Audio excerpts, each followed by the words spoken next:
Geological time scale के अंदर आज हम एक ऐसे इरा की बात करने जा रहे हैं जिसको हम कॉमनली एज ऑफ इन्वर्टिब्रेट्स का भी नाम देते हैं, क्योंकि इस इरा के अंदर हमें इन्वर्टिब्रेट्स के फॉसिल्स बहुत ही ज़्यादा अबंडेंस के अंदर मिले हैं। तो जी हाँ स्टूडेंट्स, आज के इस वीडियो के अंदर हम स्टडी करने जा रहे हैं पैलेज़ोइक इरा और इसके पीरियड्स को। तो अस्सलाम वालेकुम students, welcome to zoology with Amna. तो चलिए आज की वीडियो को स्टार्ट करते हैं। सबसे पहले अगर पैलेज़ोइक इरा के इंट्रोडक्शन को देखें तो ये हमारे पास 345 मिलियन ईयर्स तक रहा है। ठीक है, अब इसमें तकरीबन सारे के सारे एनिमल्स के फॉसिल्स हमें जो है वो काफ़ी ज़्यादा अबंडेंस के अंदर मिले हैं, क्योंकि इसके अंदर क्लाइमेट इस तरह का था जो फॉसिल फॉर्मेशन को फेवरेबल था। अब इसमें जो मोर एडवांस्ड एनिमल्स जैसे कि हमारे पास रेप्टाइल्स हो गए, बर्ड्स हो गए और मैमल्स हो गए, अब ये वाले ऑर्गेनिज्म तो भाई पैलेज़ोइक के अंदर इवॉल्व ही नहीं हुए थे, तो इसका मतलब है इनके फॉसिल्स तो हमें पैलेज़ोइक के अंदर नहीं मिल सकते। तो ये वाले ऑर्गेनिजम्स के अलावा बाकी सारे के सारे एनिमल्स के ऑलमोस्ट फॉसिल्स हमें पैलेज़ोइक एरा के अंदर डिस्कवर हुए हैं। अब पैलेज़ोइक एरा के अंदर जो एनिमल्स प्रेजेंट थे वो ज़्यादातर सारे के सारे एक्वेटिक थे, इंटायरली एक्वेटिक, मतलब अपनी सारी के सारी लाइफ को वाटर के अंदर ही स्पेंड करते थे। सिर्फ और सिर्फ कुछ प्रिमिटिव रेप्टाइल्स या फिर एम्फीबियंस हैं जो कि हमें टेरेस्ट्रियल ऑर्गेनिजम्स के तौर पे मिलते हैं पैलेज़ोइक एरा के अंदर, और वो भी पैलेज़ोइक एरा के जो एंड वाले पीरियड्स हैं उनके अंदर उनकी एवोल्यूशन हुई है। अब पैलेज़ोइक एरा को हम फॉलोइंग पीरियड्स के अंदर डिवाइड करते हैं: कैम्ब्रियन, ऑर्डोविशियन, साइलोरियन, डिवोनियन, कार्बोनिफेरस और पर्मियन। अब इन पीरियड्स को हम वन बाय वन स्टडी करते हैं और देखते हैं कि इनके अंदर क्या क्या लाइफ प्रेजेंट थी। सबसे पहले कैम्ब्रियन पीरियड को अगर देखें तो इसको हम ओल्डेस्ट पीरियड ऑफ पैलेज़ोइक एरा भी कहते हैं। ऑफकोर्स भाई ओल्डेस्ट पीरियड है। अब ये 70 मिलियन ईयर्स तक रहा है हमारे पास, और इसमें क्या है कि इसमें एक शैलो सी एग्जिस्ट करता था यूरोप से लेके east part of north America, और जिस जगह पे हम आज ऑस्ट्रेलिया को फाइंड करते हैं ऑफकोर्स वो कैम्ब्रियन पीरियड के अंदर बिल्कुल एक सी था, और नॉर्थ अमेरिका का 30% जो एरिया था वो अंडर वाटर प्रेजेंट था, यानी सी था।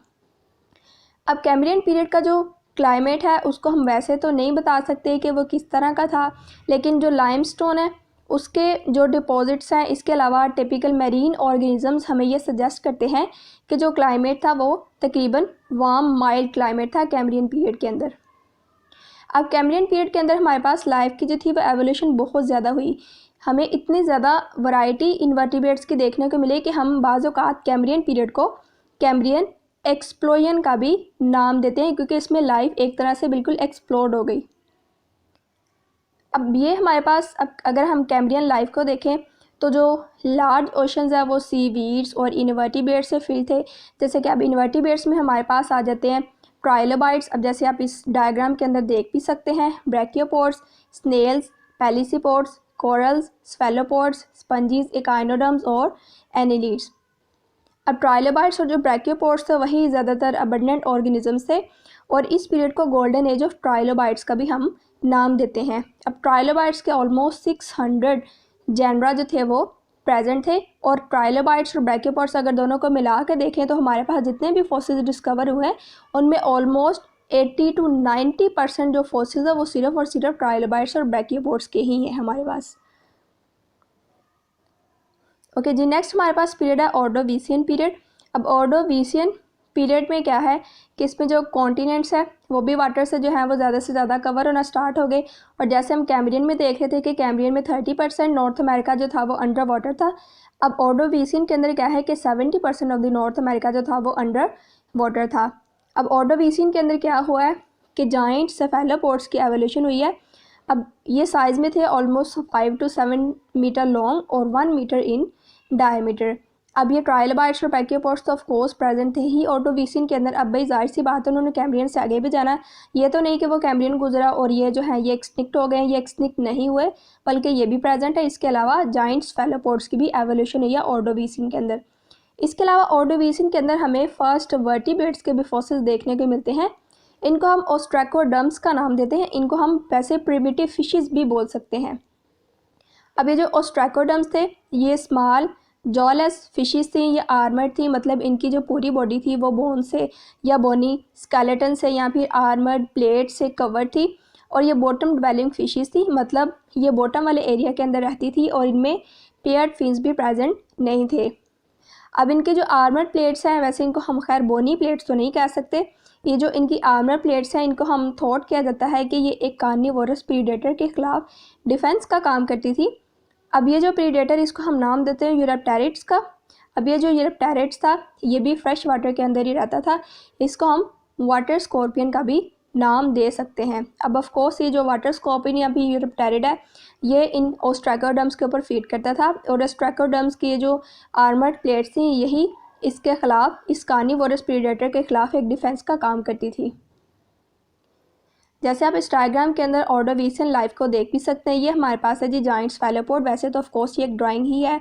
इसके अलावा यहाँ पे आप ये जाइंट वाटर स्कॉर्पियन को या फिर यूरोप्टेरिड को भी देख सकते हैं, और बाकी हमारे पास ऑफ कोर्स भी छोटे जो स्ट्रैकोडर्म्स और ट्राइलोबाइट्स हो गए, ब्रैकियोपोड्स हो गए, बाकी भी सारे के सारे ऑर्गेनिजम्स प्रेजेंट थे। नेक्स्ट हम देखते हैं साइलोरियन पीरियड को।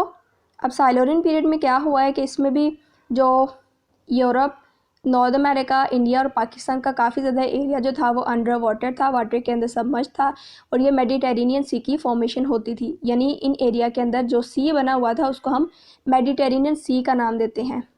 अब सेलोरियन पीरियड के अंदर क्या है कि क्लाइमेट जो था वो टेम्परेट था, मतलब ना तो बहुत ही ज़्यादा हॉट था और ना ही बहुत ज़्यादा कोल्ड था। अब इसमें सेलोरियन में क्या हुआ कि ओस्ट्राकोडर्म, जैसे हम देख रहे हैं कि पिछले पीरियड के अंदर ही ओस्ट्राकोडर्म्स हमें देखने को मिले हैं, और सेलोरियन के अंदर क्या हुआ है कि इनकी काफ़ी ज़्यादा वैरायटी आगे एवॉल्व हो चुकी है। अब सेलोरियन में दो इम्पोर्टेंट इवेंट्स हुए हैं। एक तो हमारे पास फर्स्ट ये है कि फर्स्ट लैंड प्लांट्स की एवोल्यूशन हुई है, ठीक है, और दूसरा क्या है, एयर ब्रीथिंग एनिमल की एवोल्यूशन हुई है। अब ऑफ कोर्स भाई ये बहुत ही ज़्यादा प्रिमिटिव होंगे। अब जो फर्स्ट लैंड प्लांट जिसकी एवोल्यूशन हुई है ऑफ कोर्स वो लीफलेस था और वो फर्न से रिजेंबल करता था। इसी तरह जो फर्स्ट लैंड एनिमल्स की एवोल्यूशन हुई है वो हमारे पास एरेक्निड्स थे, और ये एरेक्निड जो थे ये एक्सटेंट मॉडर्न स्कॉर्पियन से रिजेंबल करते हैं। यानी इस तरह के स्कॉर्पियन जो हमें आज के वर्ड के अंदर भी नज़र आते हैं, ये एरेक्निड जो थे ये इन स्कॉर्पियन से बिल्कुल रिजेंबल करते थे।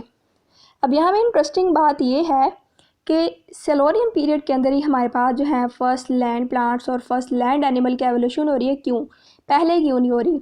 तो यहाँ पे रीज़न बिल्कुल सिंपल सी है। हमें पता है लैंड के ऊपर किसी भी चीज़ को सर्वाइव करने के लिए ओजोन लेयर की ज़रूरत होती है, क्योंकि ओजोन ही है जो कि हमें अल्ट्रावायलेट लाइट से, अल्ट्रावायलेट रेज से जो है वो प्रोटेक्ट करती हैं। अगर अल्ट्रावायलेट रेज जो है वो ज़मीन तक पहुँचती रहे तो ज़मीन के ऊपर कोई भी चीज़ लैंड के ऊपर सर्वाइव नहीं कर सकती।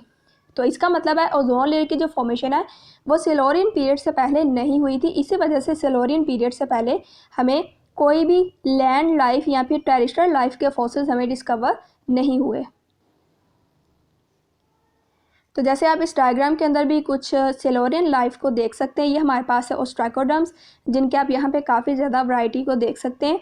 ये जी हमारे पास है मेडिटेरेनियन सी जो कि सेलोरियन के अंदर एग्जिस्ट करता था, और ये हमारे पास है एरेक्निड का फॉसिल।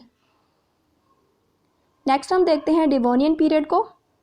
अब डिवोनियन पीरियड भी हमारे पास तकरीबन 50 मिलियन ईयर्स तक रहा है। अब यहाँ पे जो ओस्ट्राकोडर्म्स है इनकी एवोल्यूशन हुई है फिशेस के अंदर, यानी कि ओस्ट्राकोडर्म जो थे वो काफ़ी ज़्यादा फिशेस की वैरायटी में, जिसमें हमारे पास जी बोनी फिशेस भी आ जाती हैं और कार्टिलेजिनस फिशेस भी आ जाती हैं। इनके अंदर ओस्ट्राकोडर्म्स इवॉल्व हो गए हैं, और जैसे ही डिवोनियन पीरियड एंड हुआ है ओस्ट्राकोडर्म जो थे वो कम्प्लीटली डिसअपेयर हो गए, या फिर हम कह सकते हैं कि ओस्ट्राकोडर्म्स डिवोनियन पीरियड के एंड पे एक्सटिंक्ट हो गए हैं। अब जैसे ही ओस्ट्राकोडर्म्स एक्सटिंक्ट हुए, इसके अलावा डिवोनियन पीरियड के अंदर क्या हुआ है कि जो बोनी फिशेस के दो ग्रुप थे, जिनको हम, एक तो हमारे पास है जी लंग फिशेस और दूसरी हमारे पास है लोब फिन फिशेस, जिनको हम क्रोसोटेरिगन का भी नाम देते हैं। अब ये दोनों हमारे पास लैंड इन्वायरमेंट के अंदर इनकी एवोल्यूशन हो गई। इसके अलावा डिवोनियन के अंदर क्या हुआ है कि फर्स्ट लैंड वर्टिब्रेट, जिनको हम स्टेगोसेफेलियन का नाम देते हैं या फिर प्रिमिटिव एम्फीबियन का नाम देते हैं, इनकी भी एवोल्यूशन डिवोनियन के अंदर ही हुई है। अगर प्लांट लाइफ को थोड़ा सा डिस्कस करें तो प्लांट लाइफ में हमारे पास ट्रू फॉरेस्ट ऑफ फर्न्स हमें नज़र आए, और इसके अलावा प्रिमिटिव जिम्नोस्पर्म्स भी मौजूद थे डिवोनियन के अंदर। अब जो ट्राइलोबाइट और ब्रैकियोपोड था जिन्होंने पिछले सीन्स को डोमिनेट किया, अब यहाँ पे ट्राइलोबाइट और ब्रैकियोपोड जो थे ये आहिस्ता आहिस्ता काफ़ी ज़्यादा वैरायटी में कम हो गए लेट डिवोनियन, यानी कि जैसे जैसे डिवोनियन पीरियड ख़त्म हुआ है वैसे वैसे ट्राइलोबाइट और ब्रैकियोपोड की काफ़ी ज़्यादा वैरायटी हमें कम देखने को मिली है। तो यहाँ पे आप डिवोनियन लाइफ को देख भी सकते हैं कि कैसे डिवोनियन पीरियड के अंदर हमें काफ़ी ज़्यादा फिशेस की वैरायटी देखने को मिली। इसके अलावा फर्स्ट प्रिमिटिव एम्फीबियन या फिर स्टेगोसेफेलियन की एवोल्यूशन हुई, और जैसे कैसे यहाँ पे ट्रू फर्न्स के भी जो फॉरेस्ट थे वो मौजूद थे। नेक्स्ट हमारे पास है कार्बोनिफेरस पीरियड। तो कार्बोनिफेरस पीरियड को अमेरिकन जियोलॉजिस्ट फर्दर 2 पीरियड्स के अंदर डिवाइड करते हैं, मिसिसिपियन और पेंसिल्वानियन के अंदर। अब इस पीरियड में क्या है कि जो लैंड था वो कवर था ऑफ कोर्स लो स्पैम्स से, अब जिसमें होस्टेज आ जाते हैं, फर्न्स, सीड फर्न्स और लार्ज लीव्ड एवरग्रीन प्लांट से। अब इस पीरियड के अंदर कार्बोनिफेरस के पीरियड के अंदर क्या है कि जो एम्फीबियंस थे उनके काफ़ी ज़्यादा वैरायटी प्रेजेंट थी और काफ़ी ज़्यादा उनके जो साइजेस थे वो बड़े थे। तो इस बेस पे हम कह सकते हैं कि कार्बोनिफेरस को हम कह सकते हैं कि ये एज ऑफ एम्फीबियंस। और इसके अलावा जो पीछे हमने पढ़ा है डिवोनियन पीरियड, जैसे कि हम देख रहे थे कि उसमें फ़िशेस के काफ़ी ज़्यादा वैरायटी इवॉल्व हुई थी, तो हम कह सकते हैं कि डिवोनियन को हम कह सकते हैं एज ऑफ फिशेस, और इसी तरह कार्बोनिफेरस को हम बोलेंगे एज ऑफ एम्फीबियंस। इसके अलावा कार्बोनिफेरस के अंदर क्या हुआ है कि जो विंग्ड इंसेक्ट्स थे जैसे कि कॉकरोचेज़ हैं या फिर ड्रैगन फ्लाइज हैं, काफ़ी ज़्यादा जो बड़े वॉल्यूम की थी यानी बड़े साइज़ की थी उनकी एवोल्यूशन हुई थी। इसके अलावा जो हमारे पास सीज थे, ऑफ कोर्स सीज के अंदर जो थी इन्वर्टिब्रेट काफ़ी ज़्यादा प्रेजेंट थी कार्बोनिफेरस के अंदर। ओके, तो यहाँ पे हम कार्बोनिफेरस पीरियड की एक छोटी सी झलक को देख सकते हैं, जिसमें हम ये ड्रैगन फ्लाई को भी देख सकते हैं और दूसरी तरफ इसको एम्फीबियन को भी देख सकते हैं जिसका साइज जो है वो काफ़ी ज़्यादा ह्यूज है। ओके जी, लास्ट पे हम स्टडी करते हैं पर्मियन पीरियड को। अब पर्मियन पीरियड हमारे पास तकरीबन 55 मिलियन ईयर्स तक रहा है। अब पर्मियन के अंदर क्या हुआ है कि जो क्लाइमेट था वो काफ़ी ज़्यादा ड्राई हुआ है और इसके अलावा कूल हो गया है, ठीक है। इसकी वजह से यहाँ पे जो जितनी भी लाइफ प्रेजेंट थी वो काफ़ी ज़्यादा कम हो गई, ठीक है। काफ़ी ज़्यादा जो वैरायटी थी वो एक्सटिंक्ट हो गई। अब इसमें क्या हुआ है कि काफ़ी ज़्यादा न्यू इंसेक्ट जो थी वो उनकी एवोल्यूशन हुई है। इसके अलावा जो एम्फीबियंस थे वो लगून्स और रिवर्स की तरफ चले गए हैं और कुछ जो थे वो रेप्टाइल्स के ग्रुप भी अपीयर हुए हैं। अब क्लाइमेट जो था वो अनफेवरेबल था प्लांट लाइफ के लिए और ये काफ़ी ज़्यादा नंबर में कम हो गए। इसी तरह अब पर्मियन एक्सटिंक्शन की हम बात करें तो जैसे हम कह रहे हैं कि पर्मियन के अंदर जो इन्वायरमेंट या फिर जो क्लाइमेट था वो फेवरेबल नहीं था, ना ही प्लांट्स की ग्रोथ के लिए और ना ही एनिमल्स के लिए। इसी वजह से काफ़ी ज़्यादा वैरायटी तो जो है वो डिक्लाइन होगी। इसी को हम पर्मियन एक्सटिंक्शन का नाम देते हैं।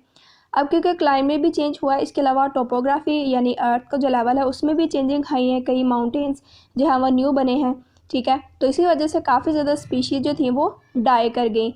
जैसे कि एम्फीबियंस की 75% फैमिली जो थी वो डाई कर गई। फोरामेनिफेरा, कोरल्स, ब्रायोजोन्स, ट्राइलोबाइट्स और ब्लास्टोइड्स सारे के सारे ही वैनिश हो गए। क्रिनोइड्स और एकोनॉइड्स भी डिविंडल हो गए। इसी तरह जो फिशेस के भी काफ़ी ज़्यादा वैरायटी थी उसमें भी कमी आ गई। अब पर्मियन पीरियड के एंड पे क्या हुआ है कि अर्थ की जो है एक ग्रेटर फोल्डिंग हुई है अर्थ क्रस्ट के, यानी अर्थ क्रस्ट की फोल्डिंग से जो थी एक, इसको हम अपलैशियन रेवोल्यूशन का नाम देते हैं, जिससे आगे अपलैशियन माउंटेन्स की फॉर्मेशन हुई है। इसके अलावा इसके पर्मियन के एंड पे जो क्या हुआ है कि साउदर्न हेमिस्फीयर में काफ़ी ज़्यादा बर्फ़बारी हुई, जिसकी वजह से हम कहते हैं कि एक ग्लेशिएशन ने उसको कवर किया। तो इन सारे इवेंट्स की वजह से काफ़ी ज़्यादा लाइफ जो थी वो पर्मियन के अंदर डाई आउट कर गई। तो हम कह सकते हैं कि पैलेज़ोइक एरा के अंदर जिन ऑर्गेनिजम्स ने पैलेज़ोइक सीन को डोमिनेट किया था उनमें से ज़्यादातर पर्मियन के अंदर डाई कर गए। तो यहाँ पे आप पर्मियन जो एक्सटिंक्शन है उसको आप थोड़ा सा देख भी सकते हैं, और ये हमारे पास है अपलैशियन माउंटेन्स जिनकी फॉर्मेशन पर्मियन पीरियड के अंदर हुई थी।